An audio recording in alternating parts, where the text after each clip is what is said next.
começo da minha carreira foi assim, dando aula e fazendo curso na universidade, né?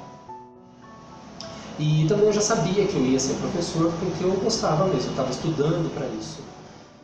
Assim, as coisas foram caminhando, né, de maneira que eu não partisse para pesquisa, e sim para trabalhar com gente mesmo, né, ensinar as pessoas, trabalhar com gente de todas as idades, e foi muito gostoso. E tanto, assim, foi tão gostoso que eu estou até hoje. Na maioria das escolas que a gente passa, a metodologia de ensino eles acabam fornecendo os livros, mas para investimento pessoal a gente acaba realmente comprando todos os livros, né, não só por obrigação, mas também por prazer. A esmagadora maioria da minha carreira, né, em termos de tempo, foi em escola de idiomas. Aqui no Brasil a gente tem muita escola de idiomas, então eu diria para você que é uma briga de foice, né? Para você conseguir alunos, para você manter o aluno dentro da escola e manter o aluno dentro da escola a maior parte do tempo. Então, a gente, além de ser professor, a gente é um pouco responsável por manter esse aluno na escola. Então, algumas técnicas de ensino, elas acabam se tornando verdadeiras palhaçadas, porque é isso que acaba atraindo o aluno, e às vezes é isso que motiva ele a ficar na escola, dependendo da população, dependendo do que se vende lá na secretaria da escola, você tem que se adequar a essa venda. Então, se te vendem lá, isso já aconteceu comigo em uma escola que eu já trabalhei, vende-se que você vai aprender brincando, então você tem que fazer palhaçada dentro da sala de aula, até que eu me cansei e resolvi mudar. Então, o primeiro semestre de uma escola é sempre assim, todo mundo começa empolgado, começaram os alunos, a partir da primeira prova você já começa a ter um pouco de evasão, e pelos diversos motivos. E o mais interessante na carreira é que, seja qual for o motivo da evasão escolar, seja qual o motivo que o aluno tranca a matrícula, o culpado é sempre você, profissional. Ele sai da escola, o culpado é você. E é engraçado que coordenadores e donos de escola, eles não estão preocupados em saber o motivo, mas você tem uma parcela grande de culpa. Há algumas escolas que fazem tabelas de como é que você está dentro da empresa em termos de perda ou não de alunos. Há escolas que te premiam com 14º salário se você atingir menos de 10% de evasão, né? Então a gente trabalha nessa pressão. Isso sem contar eventos da escola, tanto durante o primeiro como o segundo semestre, eventos que a escola promove, onde se você não participar, você é um funcionário ruim. Na esmagadora maioria das vezes você não é pago para isso. Você tem que organizar, você tem que gastar o seu tempo. Tudo bem que é um tempo gostoso, você está trabalhando com aquilo que você gosta, mas ao mesmo tempo você é um profissional e tem que ganhar dinheiro. Então essas coisas, esses eventos extras, na maioria das vezes eles não são pagos, e você tem que fazer porque você acha bonito. E se você discordar, você é o pior profissional que aconteceu no mundo. Então, há escolas e escolas, né? Eu também já trabalhei numa escola aqui em Marília, que era um prazer estar lá. Era um prazer, era muito gostoso. A exploração era a mesma, só que o respeito era diferente. A gente era muito respeitado, eu me considerava assim, extremamente respeitado. Então você tem todas essas nuances. Então você é explorado, você não é, você é pago, não é pago.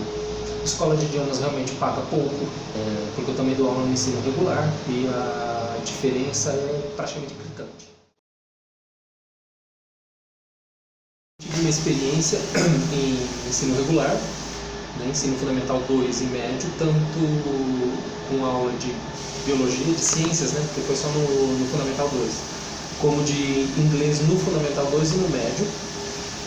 E eu tenho que dizer que essa experiência assim é gritante a diferença. É gritante como você é respeitado, como você é valorizado, né? Não só moral como financeiramente, no ensino regular. Claro, problema sempre tem, tanto que só tem uma escola. Eu só trabalhei, na minha vida, eu só trabalhei com 2 escolas de ensino regular. Uma delas foi por 10 anos. Quando ela precisou fechar, assim, foi uma tristeza muito grande, porque lá era muito gostoso mesmo, era realmente muito bom trabalhar lá. Isso sem contar a valorização profissional, a valorização moral, como eu acabei de falar. É bem menos desgastante. Eu me sentia bem menos explorado, porque a exploração tem em tudo quanto é lugar. Mas no ensino regular é onde eu me sentia menos explorado, mais respeitado e mais valorizado. Até um dia que eu coloquei os 2 olerites na minha mesa, na minha escrivaninha, e vi em 2 escolas, uma de ensino regular e outra de idiomas. Era o mesmo salário, só que a carga horária de uma escola de idiomas era o dobro da carga horária da escola de ensino regular, que foi aí que eu resolvi abrir a minha própria empresa. Hoje eu sou autônomo. Em 2015 eu resolvi parar de dar aula em escola de idiomas, né, para ser microempresário individual.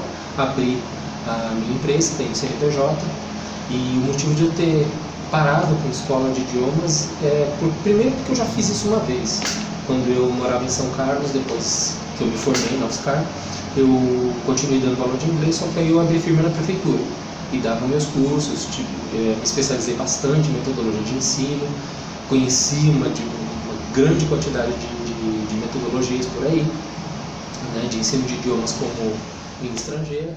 Em Marília, quando eu mudei para cá, eu acabei fazendo o meu nome aqui e resolvi abrir a minha própria empresa. Exploração, falta de valorização moral e profissional, então isso eu meio que cansei.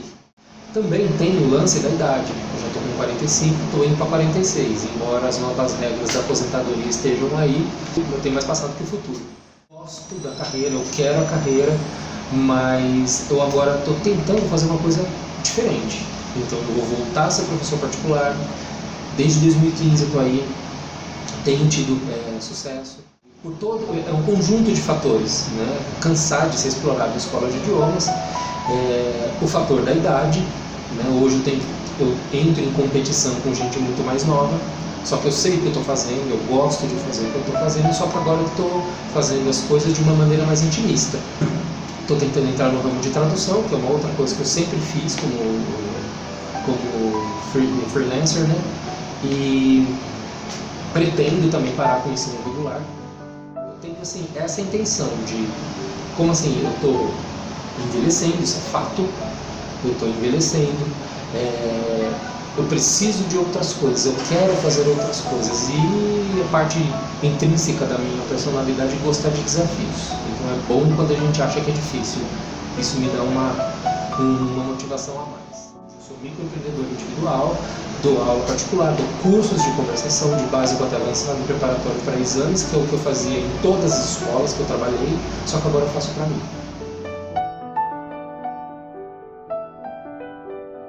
Eu sou professora de literatura nos colégios privados e, em particular, eu atendo como professora de francês. Por que eu escolhi trabalhar, ser professora? É uma pergunta que muitos dos meus alunos fazem. Falam, professora, por que você é professora de literatura? Primeiro porque eu sempre gostei de ler. Sempre fui apaixonada por leitura, sempre fui apaixonada por livros. E eu procurava, quando era criança, eu procurava um emprego que trabalhasse com livros. Desde a faculdade eu já dava aula. Eu dava aula a partir do 3º ano de faculdade para a UNAT, para a terceira idade, de francês. E eu era apaixonada por eles, né? Adorava dar aula para eles. E aí surgiu uma oportunidade de projeto de extensão, que era financiado pela PIBIC, de trabalhar com leitura com crianças de bairro periférico de Assis, né? Tipo roda de leitura, contação de história. Só que era com crianças de 5º ano, hoje é 5º ano, e aí a gente tinha todo um trabalho lúdico, né, de leitura desses livros. E foi aí que eu percebi que eu gostava de literatura, e mais do que eu já gostava, e gostava de criança, literatura infantil juvenil. E desde 2014 eu estou nos colégios privados, trabalhando essa área, né, com os pequenos de literatura, leitura, mas não assim aquela coisa maçante, de literatura. E no ensino médio, a literatura que a gente tem, né, regular, mas que eu tento sempre transformar a sala de aula num mundo fantástico da leitura, assim, diferenciando. A dificuldade do mercado de trabalho, para mim, não foi muito difícil, porque eu deixei o currículo no colégio, um ano depois me retornaram. E não foi indicação de ninguém, não foi colégio que eu estudei, né? E aí eu acabei sendo chamada, gostaram do meu trabalho, até hoje trabalho nessas duas escolas, exceto a escola de idiomas que eu acabei deixando de lado porque eu percebi que eu era mais valorizada no particular. Eu tinha mais liberdade de trabalho, poderia trabalhar da forma que eu gostava e eu tinha também, sou mais valorizada, né? Os alunos valorizam muito mais o professor particular, porque eu acho que é uma troca.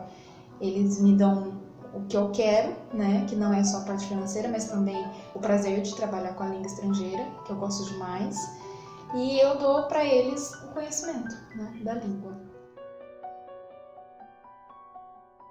Na escola de idiomas, quando eu trabalhei lá, na verdade eu entrei lá, ela falando assim, você vai começar com uma turma de iniciantes, são alunos que nunca tiveram contato com a língua, mas porque eu não tinha experiência, né? Porque eu era recém-formada e ela precisava muito de professora de francês. Tinha mais uma professora de francês lá, mas ela não tinha muito horário, então ela sempre tinha interesses em turmas novas, né? Formação de turmas novas, principalmente o pessoal da faculdade, da FAMEMA, principalmente da Unesp também.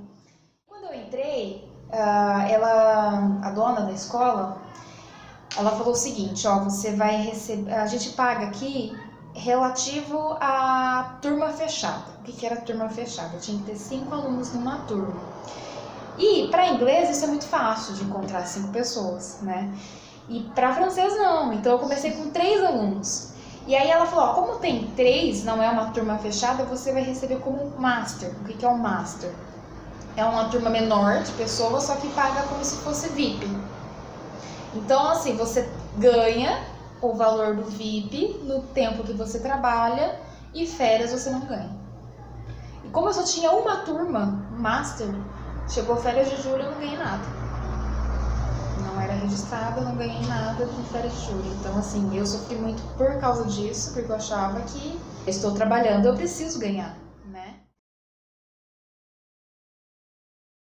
E aí, outra professora de francês, ela precisou sair da escola e ela tinha mais turmas, acho que ela tinha umas 3 turmas, uma básico, uma intermediária e uma avançada, e tinha mais uns 3 alunos VIPs, né? Aí resolveram me registrar, né, com carteira assinada, porque tinha mais turma, e uma turma era grande, acho que tinha 8 pessoas, eu lembro que era uma turma de 8 meninas, e aí ela me registrou, só que o problema disso também, eu tinha uma turma registrada, as outras turmas eu ganhava como VIP. Então, em dias letivos, eu ganhava bem, vamos falar assim, né? Por primeiro emprego, a gente sempre pensa, o primeiro emprego tá bom, né? Um valor alto. Mas chegava férias, a mesma coisa. Teve mês que eu ganhei R$180 nas férias.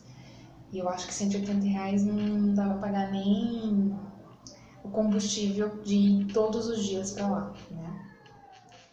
E aí no ano seguinte eu percebi que teve mais adesão às aulas. Meus alunos que já estavam comigo foram passando para os amigos dele e aí os meus horários foram ficando bem cheios, assim. Tinha dia que eu começava a trabalhar às 3 horas da tarde e ia até às 9 da noite. Só que os horários não era eu que definia. Eu passava o meu horário, que eu estava livre, disponível para ela, praticamente todos os dias, né, porque eu não tinha outra escola no primeiro ano. E aí ela anotava o horário na hora que o aluno quisesse. Mas umas coisas que eu não gostava particularmente é que ela chegava assim, o aluno chegava e falava, quero fazer aula de francês. As secretárias, elas eram incumbidas de mostrar a agenda do professor para o aluno escolher o horário que ele quiser. Então, por exemplo, se eu tenho uma aula das 2 às 3 na quinta e o aluno quiser fazer a aula das 8 às 9 da noite, ela vai marcar. Então eu tinha que ficar lá das 2 até as 8 da noite para não ter que ficar indo e voltando da minha casa para não gastar o combustível. E muitas das vezes ela falava assim, a aula demonstrativa é o valor da aula VIP, né? E aí eu fazia 1 hora de aula demonstrativa e tudo mais, e quando chegava no pagamento ela pagava metade. porque não, ou o aluno não tinha ficado, ou o aluno tinha ficado, mas resolveu fazer turma e essas coisas. Mas assim, no segundo ano, quando eu comecei a trabalhar na escola de idiomas e na escola particular regular, meus horários diminuíram, né, por causa da minha disponibilidade, mas também apareceram muitos alunos, assim, em função do interesse de uma nova língua, uma segunda língua, e talvez por causa dos meus alunos, né, que foram falando pro outro e tudo mais. O número de gente que procura o francês é muito grande. As pessoas acham que não, mas tem muita gente interessada, né? E aí eram dias assim, todo dia eu tinha aluno, né? Todos os dias eu ficava até as 9 da noite dando aula. Eu tinha que fazer o planejamento da semana e a gente tinha um bloquinho que tinha que anotar o dia a dia, tipo, aula por aula. Tinha que colocar tudo lá, didática, como que eu ia explicar, a matéria que ia ser dada, por que eu ia dar aquilo, o que eu iria usar além da lousa. E ela sempre cobrava que a gente usasse outros recursos, só que a escola não oferecia os outros recursos. Os rádios, né, que a gente tinha que pôr o áudio eram péssimos. Várias vezes eu passei vergonha com o aluno de ter que trocar 3 vezes de rádio e nenhum funcionar. E sempre aquela cobrança de, vai fazer matrícula, chegava período de matrícula, né? Ela fazia na lousa da sala dos professores como chama? Uma competição entre os professores, quem tinha mais matrículas. E ela colocou foto nossa na lousa, sabe? E ela colocava as taxas, por exemplo, a Camila conseguiu 80% das matrículas, fulano conseguiu 50%. Então a gente sentia um lixo, né? Porque eu tinha poucos alunos em comparação aos professores de inglês. E meu nome estava sempre lá embaixo. E ela vinha falando, tá vendo onde que você tá aqui? Isso aí você que tem que trazer o aluno pra gente e tudo mais. Sendo que isso não dependia da gente, né? Dependia do material, dependia de tudo isso. E eu não gostava do material. Eu detestava o material, porque o material era muito enxuto para uma língua totalmente diferente, né? Você aprendia 50 mil coisas em uma só unidade. Eu achava um absurdo isso. Eu falava para ela, vamos mudar de material, esse material não está agradando as pessoas. E qual que era a desculpa dela?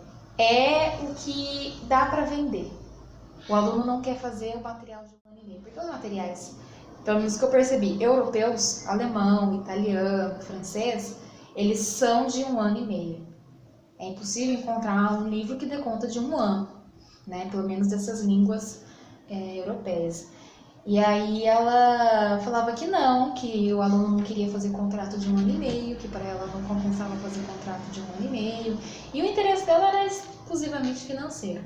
Ela não tinha interesse se o aluno tinha aprendido ou não. Muitas vezes, dos alunos, eu cheguei a formar uma turma de adolescente, e muitas dessas vezes eu falava, esse aluno não está acompanhando, esse aluno não tem condições de passar para o próximo ano. Eu falava, mas dá um jeitinho de melhorar a nota dele aí, porque a mãe quer que ele passe, o pai quer que ele passe. Então, assim, eu me sentia muito irresponsável em relação ao aluno e me sentia também hipócrita, né? Porque eu ensinava uma coisa, eu via que ele não sabia e eu tinha que falar, não, tá tudo bem, você conseguiu, né? Tinha que dar nota alta para o aluno.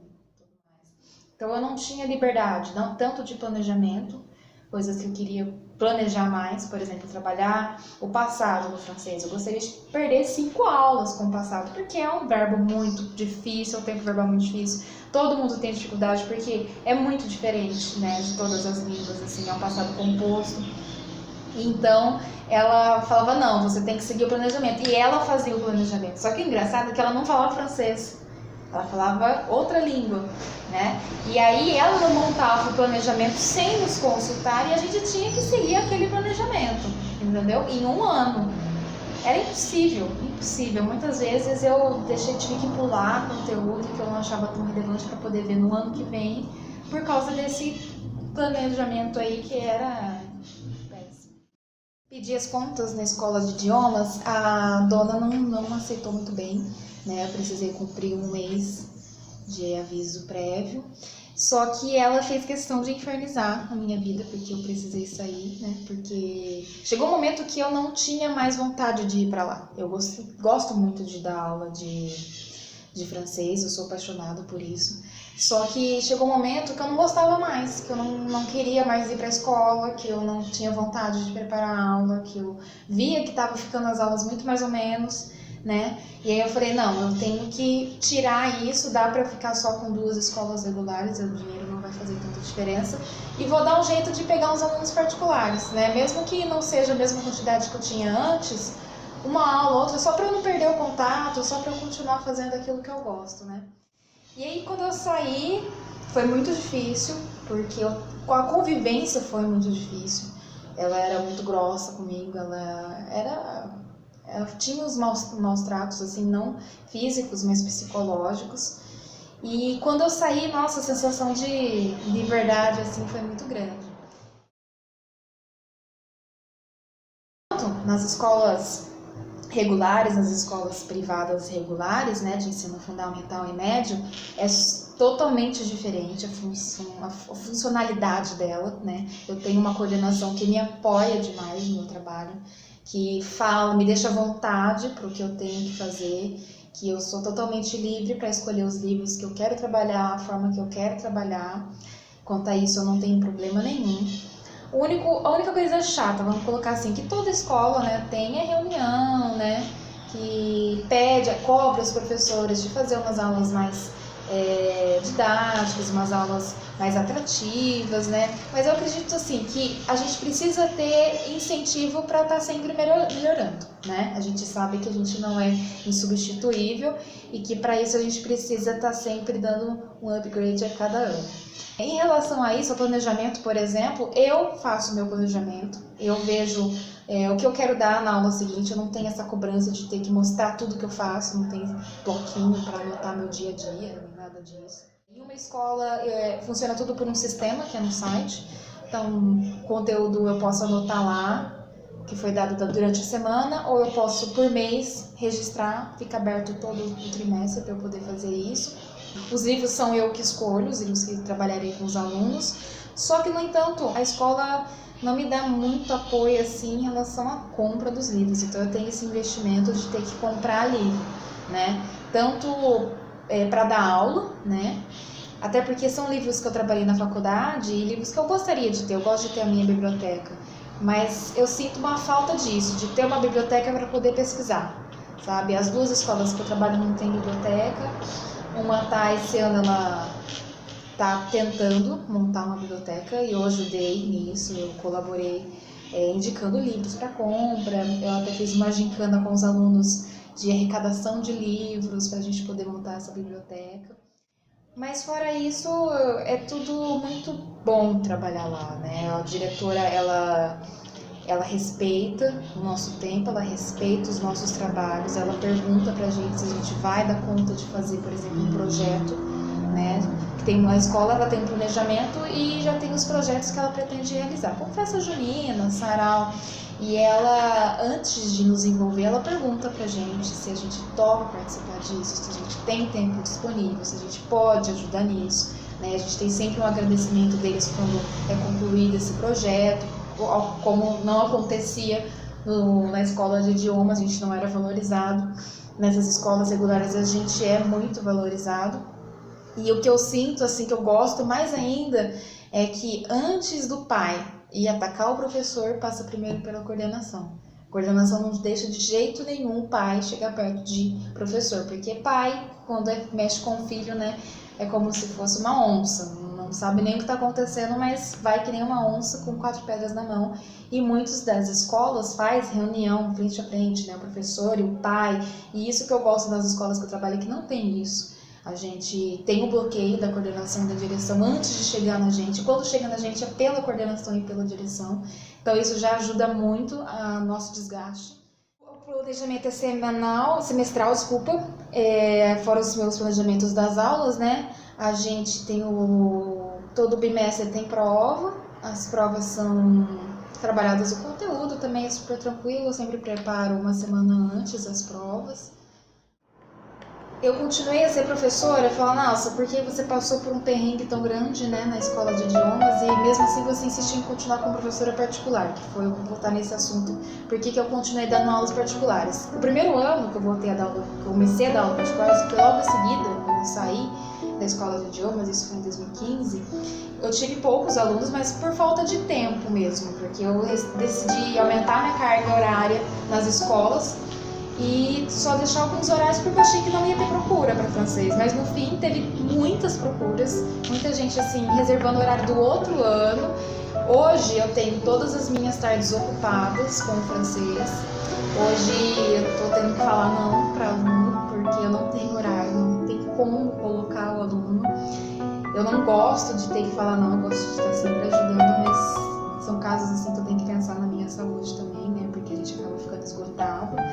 Mas dar aula de francês foi a melhor coisa que eu fiz. Eu até diminuí a carga horária das outras escolas para poder aumentar a carga horária das aulas de francês, porque eu gosto e não por causa do financeiro. Claro que o financeiro é uma ajuda extra, né? Mas eu não faço para ficar rica, eu faço porque eu gosto. Então assim, eu gosto de trabalhar desse jeito, livre. Não tem aquela cobrança de planejamento, se o livro terminou um ano, se o livro terminou um ano e meio, o livro terminou no tempo do aluno. Se eu consigo ver se ele está tendo dificuldades para aprender aquilo, eu vou voltar quantas vezes for necessário, eu vou cobrar dele, né, as tarefas e claro que respeitando o trabalho dele também, porque eu sei que não é fácil estudar e trabalhar ao mesmo tempo. Então, eu voltei a ser professora, eu continuei, na verdade, né, eu voltei a dar aula de francês extremamente por causa disso, pelo prazer que é ver uma pessoa aprendendo uma língua diferente, ver ela falando uma língua diferente, entender, então, principalmente, e também pela experiência nas escolas regulares que foram muito positivas em relação à escola de idiomas.